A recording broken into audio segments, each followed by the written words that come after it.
Olá, eu sou Alex Miranda, advogado criminalista, e hoje eu gostaria de falar com vocês a respeito da audiência de custódia. Mas antes da gente entrar no tema, eu vou pedir para você se inscrever no canal, curtir, compartilhar o vídeo, e todas as vezes que eu trouxer novas matérias, você será notificado.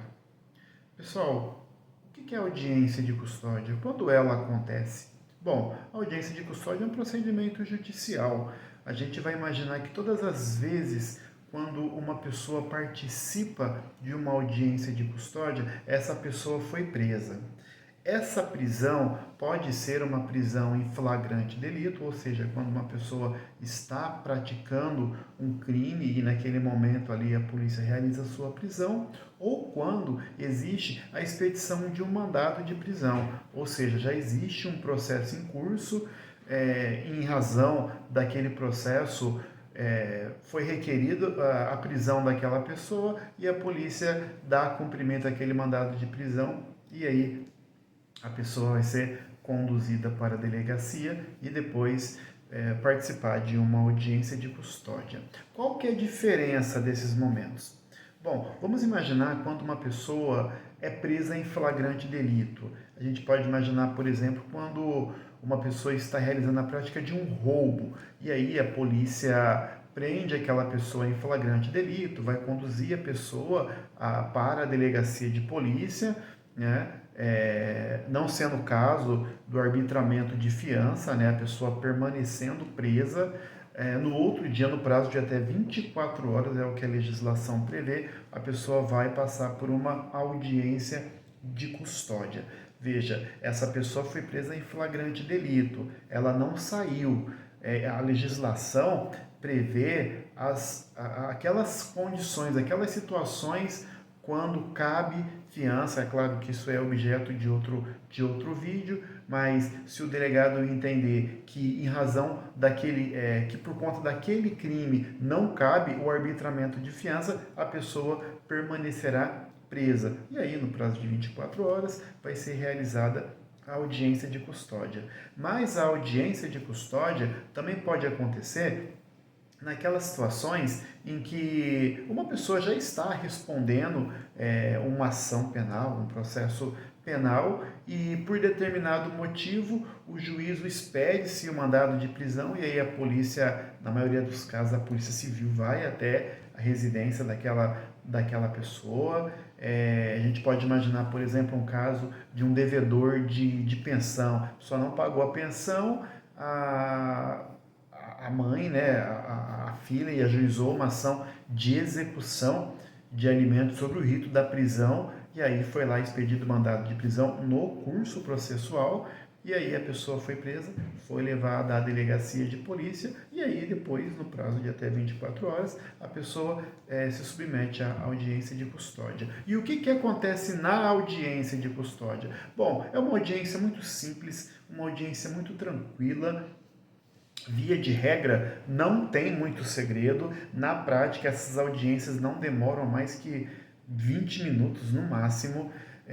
O que acontece nessa audiência? Bom, no outro dia, né, como eu já disse, a pessoa vai ser apresentada em juízo e o juiz, na audiência, vai verificar a legalidade daquela prisão, vai verificar se não houve nenhuma irregularidade no momento em que a pessoa foi presa, se não houve ali agressão dos policiais, vai ver a legalidade daquela prisão, estando tudo de acordo com o que a legislação prevê, sendo aquela pessoa presa de acordo com os ditames legais, não havendo nada, não havendo que se falar em relaxamento da prisão, não havendo que se falar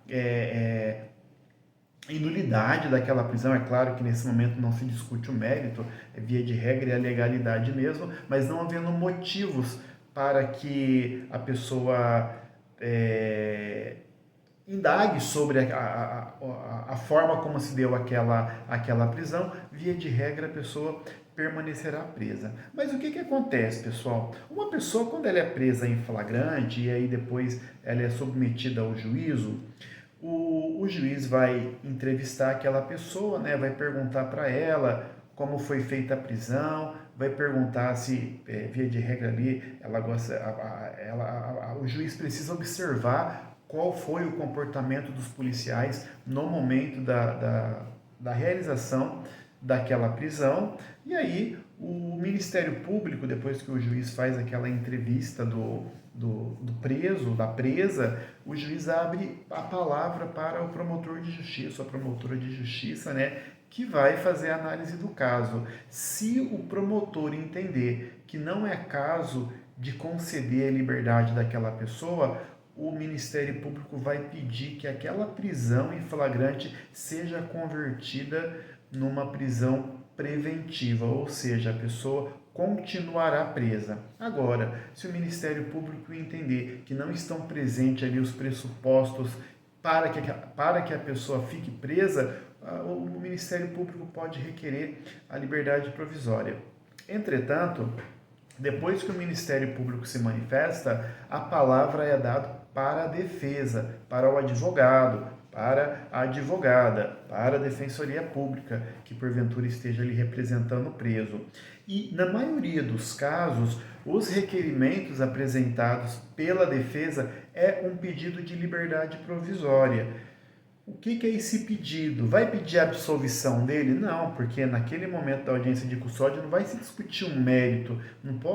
Eu não posso falar para o juiz que o meu cliente é inocente, portanto, absolva ele. Não, via de regra eu peço uma liberdade provisória, ou seja, eu quero que o juiz conceda aquela liberdade para que, mesmo que o processo esteja tramitando, o meu cliente possa responder aquele processo em liberdade, possa responder aquele processo na rua. É claro que a gente vai analisar os critérios da lei quando cabe o requerimento de liberdade provisória, né?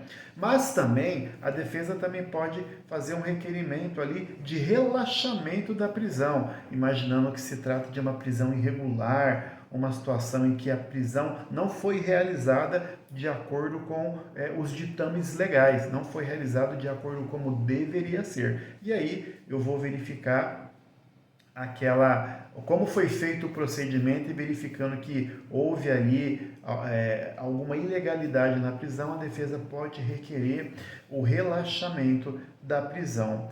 A defesa, nesse espaço de tempo, nesse ínterim, a defesa também pode fazer requerimento de revogação da prisão, mas para que, né, o preso ou a presa possa responder o processo em liberdade, mas esse é um procedimento que é feito um pouco mais adiante, depois que a defesa fez o pedido de liberdade provisória. Se o juiz entender que não é caso de conceder a liberdade provisória, a audiência de custódia é concluída, o juiz já profere a decisão ali no mesmo dia, né? Depois que o promotor se manifestou, depois que a defesa também se manifestar, o juiz já vai falar se vai conceder a liberdade ou se vai manter aquela pessoa presa.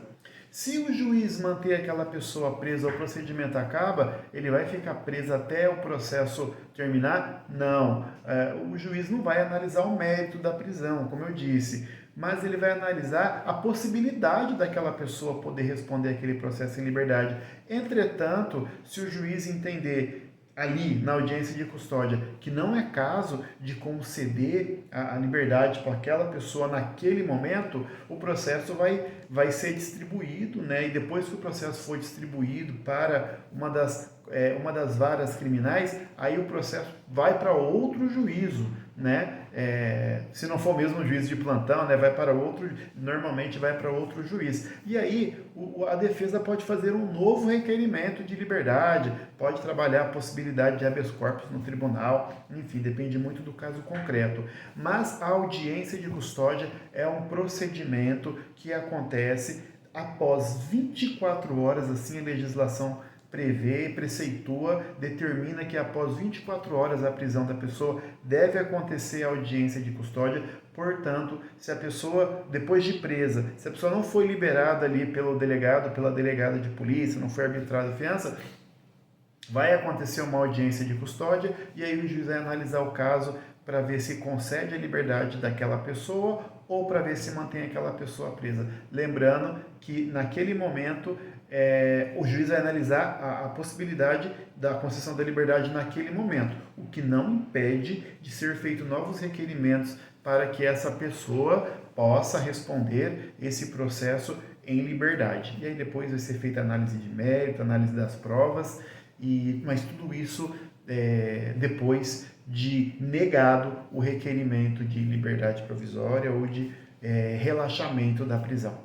Tá bom, pessoal? Isso é o que eu gostaria de falar para vocês. Se foi útil para você, vou pedir para você curtir, compartilhar o vídeo. E aí, sempre quando eu trazer matéria nova sobre direito penal, processo penal, direito constitucional, vocês serão notificados. Um abraço a todos.